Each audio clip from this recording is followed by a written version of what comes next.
Craig and Coach Jimmy again. We're doing another episode of Coffee with the Coaches. Today, Coach Jimmy brought up a good point, something he kind of wanted to discuss with us, and he wants to talk about the influence that we're having on children when we bring them into the gym and then being around CrossFit or anything, any type of fitness, as a matter of fact. And I know he's got 3 kids. 3, yep. He's got 3 kids, and they've kind of grown up in the CrossFit atmosphere, being around it and seeing things. And so I'm just going to let him kind of speak on his thoughts on that, and then I'll kind of give my input. Cool, thank you. Yeah, I thought as we go into this Masters series, I thought one of the good topics would be that a lot of us can relate to, if not all of us, just merely by our age, that we either have children or we're around kids on a pretty regular basis. And we may not realize how important of a role it plays to expose them to fitness, to healthy eating, and just the ability to come up with a program and stick with it and maintain good overall wellness. And I can tell you that what I wanted to kind of title this episode was that their eyes are upon us. And what I mean by that is, you may not realize it, but when you do form good, healthy eating habits and workout, patterns, your kids do watch you and they mimic you. And I can tell you from my experience, like Jake said, my kids have always been around me and they followed me to CrossFit gyms.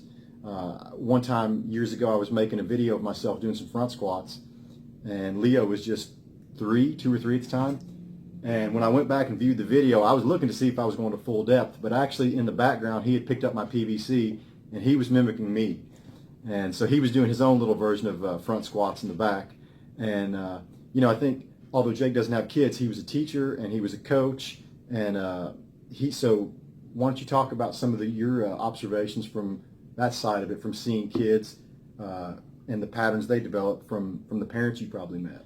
Yeah, absolutely. So I taught middle school PE and high school PE, and you really see a lot. And it's kind of the way kids are going nowadays is kind of becoming an epidemic of just they're getting, in my opinion, they are getting worse and worse and further away from being fit. And a lot of that is parental influence, and a lot of it has to do with nutrition as well, but it also has to do with the lack of physical activity.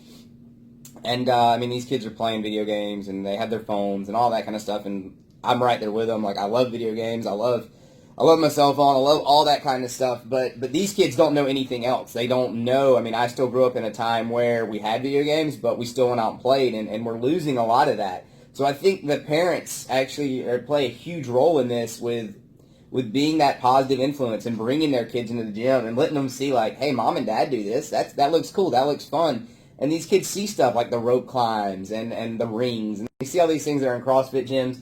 And they see mom and dad picking up weight. And I know, like, as a young male, like, when you're growing up, like, if you see your dad lifting something really heavy, like, that's going to be cool. Like, you're going to think, that. Yeah, you're going to think, like, man, that's cool. Like, my friend's dad can't do that. So it's only going to be a positive influence they can see.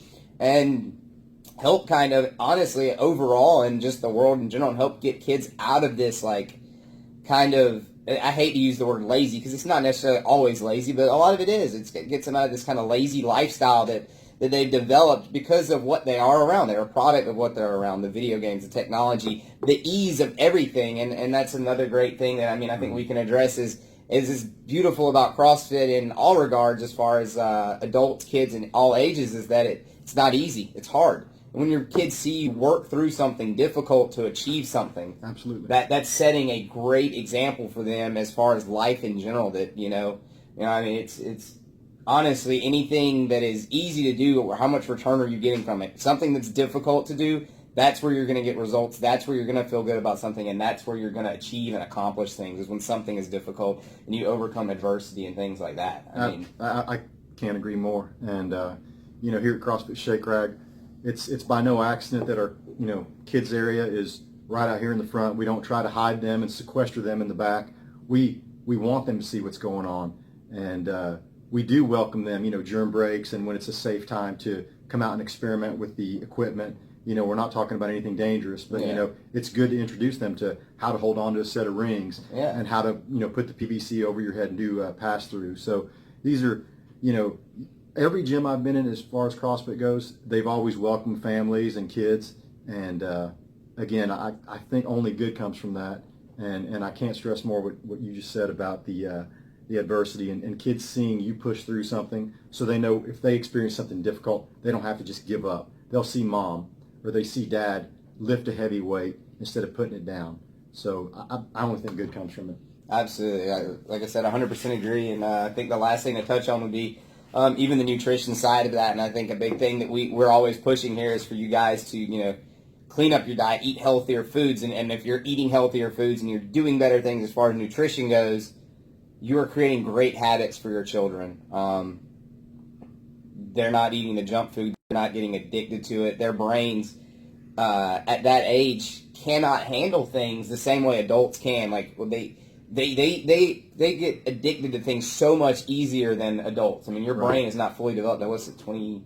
It's like mid to late 20. Like my brain just finished developing essentially like a couple of years ago. It's probably not fully developed, let's be honest. But I mean, like, so when you're giving these kids these sugary foods, they're gonna get addicted to it really fast and really easily, and it's not good for them, especially at a young age. And I'm not saying like don't give your kids candy. I mean, no, but I mean just be. It has to be in moderation. And if they see mom and dad eating healthy things and you're feeding them healthy things, it's going to be a heck of a lot easier when they're in their teens and when they're in their 20s to already have those good eating habits developed and just carry that on for the rest of their life. Now, if they're overweight and all they've ate is McDonald's up until they're 18 years old and they decide they want to change their life, that's going to be a difficult road for them. I don't know if you have anything on that. No, I think we covered that. I think, we do a lot of nutrition stuff here, and I think it's 50-50. Equally as important as, the kids seeing us work out and be fit, developing those good, healthy eating habits at a young age, or, drinking water versus sodas and juice. That's only going to benefit. And just, I just wanted to kind of end it with, remember, guys, that, their eyes are upon us. They're watching us, and we need to be that example. And just remember that they're little munchkins that they're going to form into what we create. So that was kind of the point I wanted to bring across. Awesome. Yeah. So, all right, thank you, Coach. We'll see you guys next week, hopefully again Wednesday. Take it easy.